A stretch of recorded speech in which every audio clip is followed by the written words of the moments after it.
नहमदुहु व नुसल्ली व नुसल्लिमु अला रसूलिहिल करीम, अम्मा बाद।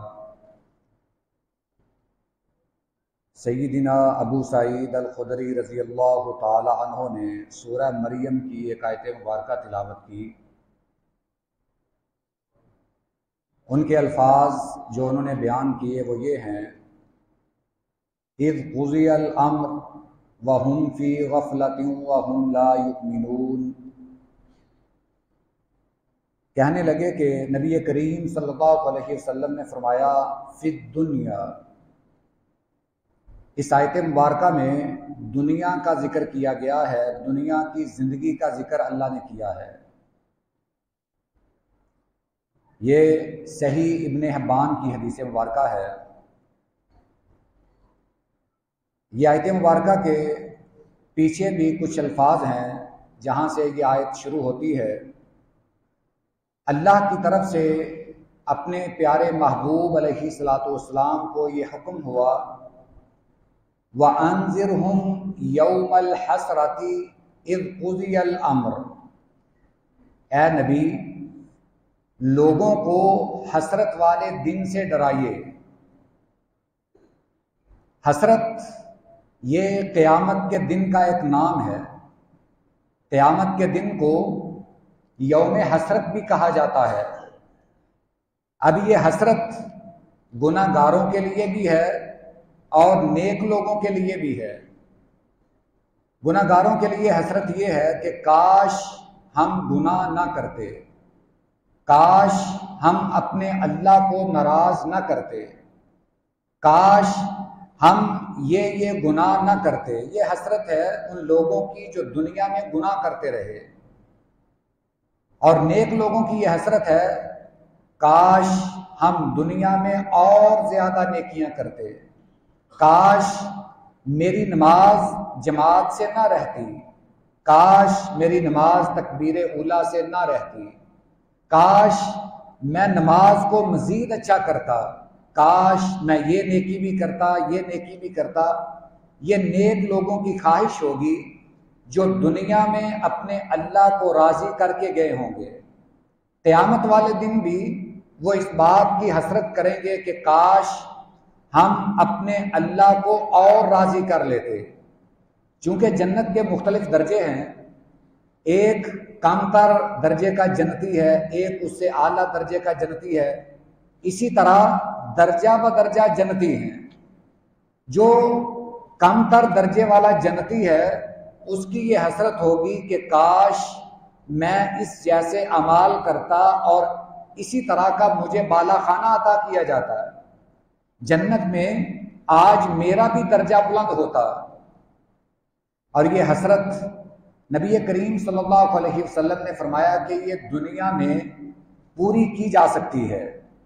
अगर कोई गुनाहगार है, वो बजाय इसके कि क़यामत वाले दिन ये कहे काश मैं ये गुनाह ना करता, अब दुनिया में उसके पास मौका है, वो उससे बच सकता है। अब दुनिया में ये मौका है, क़यामत वाले दिन आदमी ये कहे कि काश मैं और नेकियां करता और मेरा दर्जा मजीद बुलंद होता, तो दुनिया में उसके पास मौका है, वो अपना जन्नत में दर्जा बुलंद कर सकता है, जन्नत में अपना आला से आला मकाम बना सकता है। ये दुनिया में दोनों लोगों के पास ये वक्त है कि क़यामत वाले दिन वो इस तरह ना कहें कि काश हम गुनाह ना करते, काश हम मजीद नेकियां करते। तो अल्लाह ताला ने हमें ये ज़िंदगी की नेमत से नवाजा और ये मौका दिया कि हम इस दुनिया में अपनी आखिरत की ज़िंदगी को बेहतर बना लें। और आगे इस आयत मुबारका में ये है, वहुम फी गफलतिन व हुम ला युमिनून। ये लोग दुनिया की जिंदगी में गफलत में पड़े हुए हैं। जिसके पास दुनिया की ऐशो आसानी है, अब वो इस गफलत में है। वो ये कहता है कि मुझे और किसी चीज की जरूरत नहीं। जिसके पास माल है वो ये समझता है कि अब मुझे किसी चीज की जरूरत नहीं।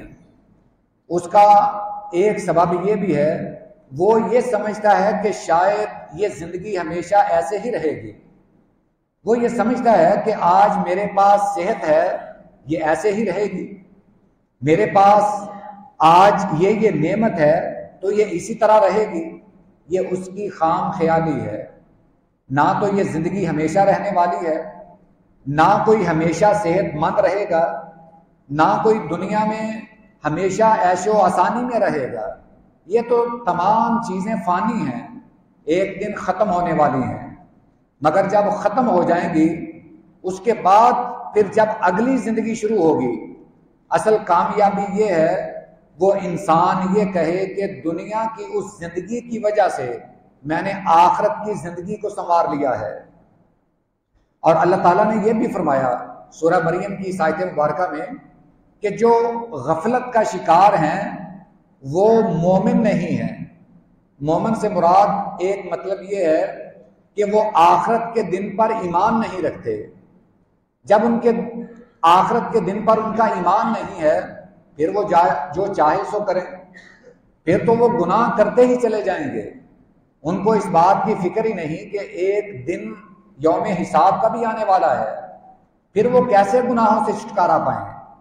ایک آدمی جو آخرت کی فکر میں ہے، جس کو پتا ہے کہ میں آخرت میں جا کر اپنے اللہ کے سامنے جواب دہ ہوں، میرا حساب ہوگا، اس کا آخرت پر یقین ہے، پھر وہ دنیا میں ہر قدم سوچ سمجھ کر رکھتا ہے.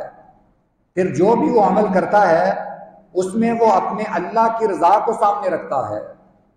اسی طرح یہ حدیث مبارکہ امام منذری رحمہ اللہ نے تجارت کے باب میں نقل کی ہے. جہاں باقی کاموں میں اللہ کا خوف ضروری ہے، اسی طرح اپنے کاروبار میں بھی اللہ کا خوف ضروری ہے. ایسا نہیں کہ آپ کاروبار کو بڑھاتے بڑھاتے اپنے اللہ کو بھول جائیں، آپ غفلت کا شکار ہو جائیں، آپ کا آخرت کے دن سے ایمان اٹھ جائے. یہ کاروبار آپ کو نقصان دے سکتا ہے. کاروبار تو وہ ہے جس کے ذریعے سے آپ اپنی آخرت بھی سنوار لیں. دنیا تو بنے ہی گی مگر اپنی آخرت بھی سنوار لیں. یہی اصل کامیابی ہے. یہ حدیث مبارکہ اس باب میں نقل کرنے کا مقصد بھی یہ ہے کہ جو تاجر ہیں، جو کاروبار کرنے والے ہیں، وہ دنیا کے مال کی وجہ سے غفلت کا شکار نہ ہو جائیں، وہ اس مال کی وجہ سے اپنے اللہ سے دور نہ ہو جائیں. اللہ یہ سبق ہمیں یاد رکھنے کی توفیق عطا فرمائے. وآخر دعوانا ان الحمد للہ رب العالمین.